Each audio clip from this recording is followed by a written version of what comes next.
কেউ একজন ঠিকই বলেছে, এই পৃথিবী সর্বদা উদীয়মান সূর্যকেই প্রণাম করে, ডুবন্ত সূর্যকে নয়। কারণ সূর্যের তখন তেজ থাকে, সূর্যের তখন আলো দেওয়ার ক্ষমতা থাকে।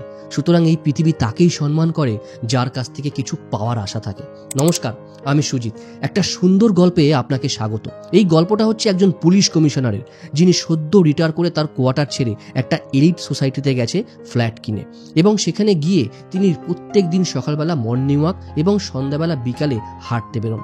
কিন্তু বেশ কিছুদিন যাওয়ার পরে সে খেয়াল করে ওই ক্লাবের কোনো মানুষই তাকে পাত্তা দিচ্ছে না, তার সাথে কথা বলছে না, ঠিক যেরকমটা আগে হতো। একদিন সন্ধ্যাবেলা সে যখন হাঁটতে বেরিয়েছিল, তখন ক্লান্ত ফিল করার জন্য সে একটা চেয়ারে বসলো, এবং কিছুক্ষণ পরেই সেই চেয়ারে আর একজন বৃদ্ধ মানুষও এসে বসলেন, এবং দুজনের মধ্যে কথোপকথন হওয়ার সময় সেই কমিশনার সেই বৃদ্ধ লোকটিকে বলল, এই ক্লাবটা ভেবেছিলাম খুব ভালো, এলিট ক্লাব, কিন্তু এখানে আসার পরে আমার সমস্ত স্বপ্নটা ভেঙে গেল। তখন সেই বৃদ্ধ জিজ্ঞাসা করলেন, কেন এরকম কেন বলছেন? বলে, কেন বলবো না, এখানকার মানুষ একে অপরের সাথে কথা বলে না, এখানকার মানুষ একে অপরের সাথে বোঝে না যে তারা কি সুবিধা, তার কি অসুবিধা আছে। দেখুন না, আমি একজন পুলিশ কমিশনার ছিলাম।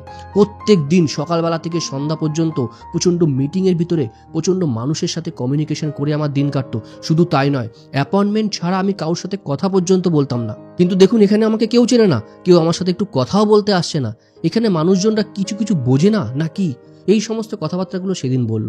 পরের দিনও এসে সেই বৃদ্ধ যখন পাশে বসলো, সেই বৃদ্ধকে তার যত সুনাম আছে, তার যত সম্মান আছে, সেই সমস্ত সম্মান এবং সুনামের কথাবার্তাগুলো সেই বৃদ্ধর সাথে শেয়ার করতে শুরু করলো।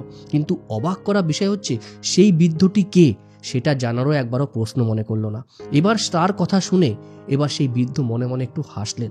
সে বড় অবাক হয়ে কমিশনার জিজ্ঞাসা করলো, কি ব্যাপার, আপনি আমার কথা শুনে হাসছেন কেন? সেই বৃদ্ধ এবার বলল, হাসবো না তো কি করবো বলুন?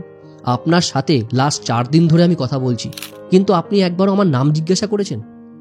তখন বলল, না, নাম জিজ্ঞাসা করিনি। কেন, আপনি কে? তখন সে তার নাম বলে, সে তার পদবি বলল এবং তার ডেজিগনেশন বলল, সে যেখান থেকে কাজ করে এসছে।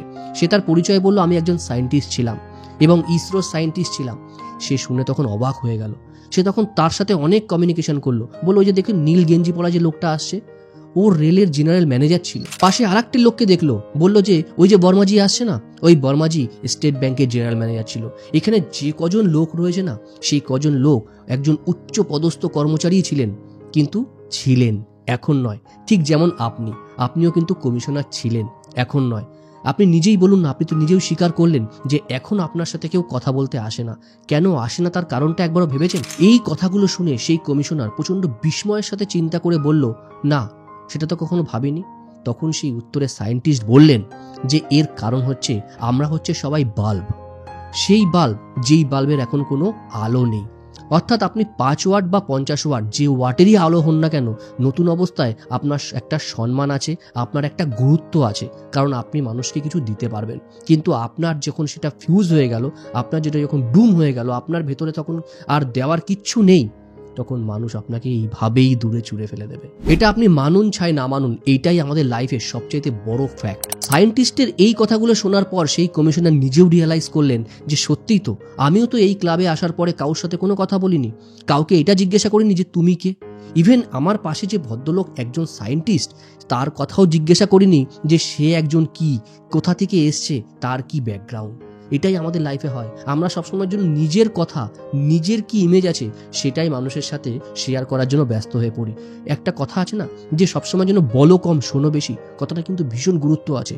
নিজের ঢাক নিজে কখনো পেটাতে নেই, কারণ তুমি কে সেটা তখন মানুষ জানার চেষ্টা করবে যখন অন্য মানুষকে তুমি তোমার গুরুত্বটা বোঝাবে, অথবা তুমি তাকে গুরুত্ব দেবে, তার কথা শোনার ইন্টারেস্ট গ্রো করবে। সুতরাং এটা যদি তুমি একবার গ্রো করতে পারো, তোমার নিজের ভিতরে যদি এটা তুমি একবার ইমপ্লিমেন্ট করতে পারো, তাহলেই তুমি গুরুত্ব পাবে সবার কাছে। ঠিক গল্পের শুরুতে যেটা বলেছিলাম, মানুষ কিন্তু সবসময়ের জন্য উদীয়মান সূর্যকেই প্রণাম করে। তার কারণ হচ্ছে, সূর্য থেকে তখন আলো পাওয়ার আশা থাকে মানুষের, ডুবন্ত সূর্যকে কিন্তু কেউ প্রণাম করে না। সুতরাং তুমি জীবনে অনেক সার্টিফিকেট পাবে, অনেক ডিগ্রিও হয়তো অ্যাচিভ করেছো, কিন্তু মেন সার্টিফিকেটটা তোমার পাওয়া এখনো বাকি আছে, সেটা হচ্ছে সার্টিফিকেট। সুতরাং সেই সার্টিফিকেটটা পাওয়ার আগে এখনই নিজেকে বদলে ফেলো এবং ভালো কাজের সাথে লিপ্ত হও, ভালো কাজ করো, মানুষের সুবিধা অসুবিধাগুলো বোঝার চেষ্টা করো যতটুকু তোমার পসিবল, যতটুকু তোমার আয়ত্তের ভিতরে রয়েছে। তাহলে দেখবে মানুষ তোমাকে মনে করবে, মানুষ তোমাকে গুরুত্ব দেবে। আর একটা কথা খুব গুরুত্বপূর্ণ, যখনই কারোর সাথে কথা বলছো তারকে গুরুত্ব দিয়ে তার কথাটা শোনার চেষ্টা করো, তখনই সে তোমাকে গুরুত্ব দেবে এবং তোমার কথা শুনতে সে আগ্রহী ফিল করবে।